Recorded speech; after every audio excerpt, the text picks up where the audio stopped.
and salutations, friends. My name is Mr. Valentine, and welcome to my new show on the Distorted Realities channel, Mr. Valentine's Freakishly Frightening Facts. It's a little different this time. Instead of giving you guys 5 facts, I'm going to give you guys one and condense it into 5 different ways. Also, happy Halloween. Let's get started, guys. Do you guys know who was the inspiration behind this guy and this guy? Well, it was him. Come to Gein's Custom Furniture. We carve excellent handmade pieces.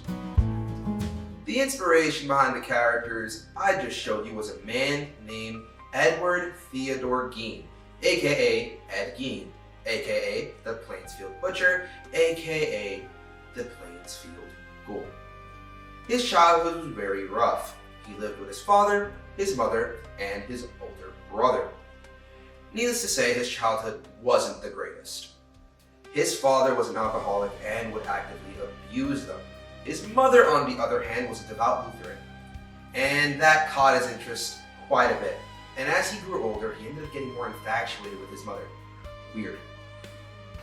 After a couple of years has passed, Ed Gein, of course, became an adult, and at the age of 66, his father passed away due to heart failure.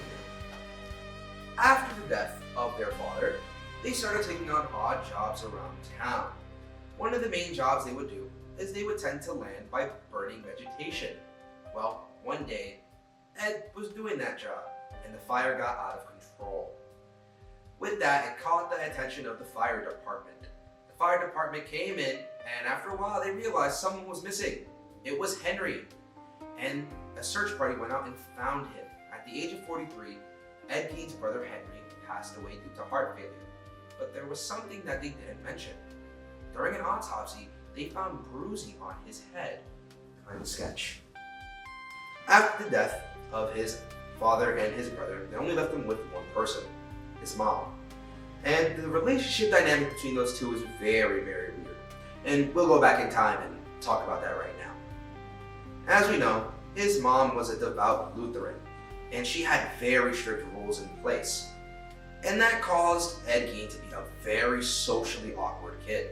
He wasn't allowed to conversate with other kids, and he wasn't allowed to do something that all kids need to have. Friends. Based on what I just told you guys, it got him into some pretty dark stuff. In 1957, a hardware store owner went missing, and the son of that hardware store owner told investigators that Gein was there at last, and they said, "Let's go find him." They did, and when they did find him, they found the person's body, hung up and gutted like a deer. And in there, they also found some of the weirdest things ever. I'm just a simple man doing my work. Clean, neat, precise. You see, I like order, and order needs trimming.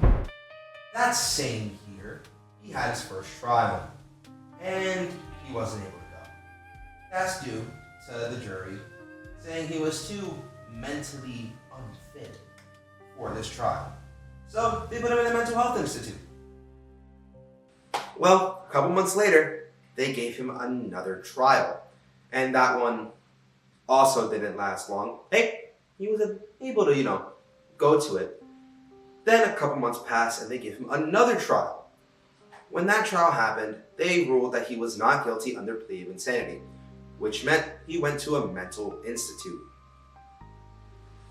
Well, after he died, you thought that's where the story would end. Well, no. The legacy of all the heinous things he's done lives on in the media we watch today.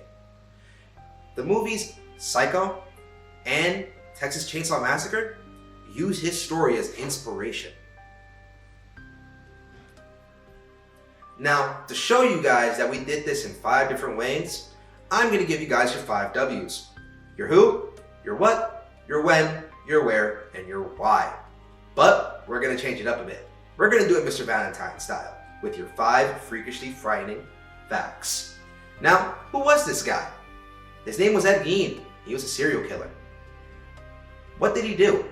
Well, he murdered a lot of people and disfigured them. He also made a new definition for body art. When did he do this? His reign of terror spanned from the 1940s all the way to the 1950s.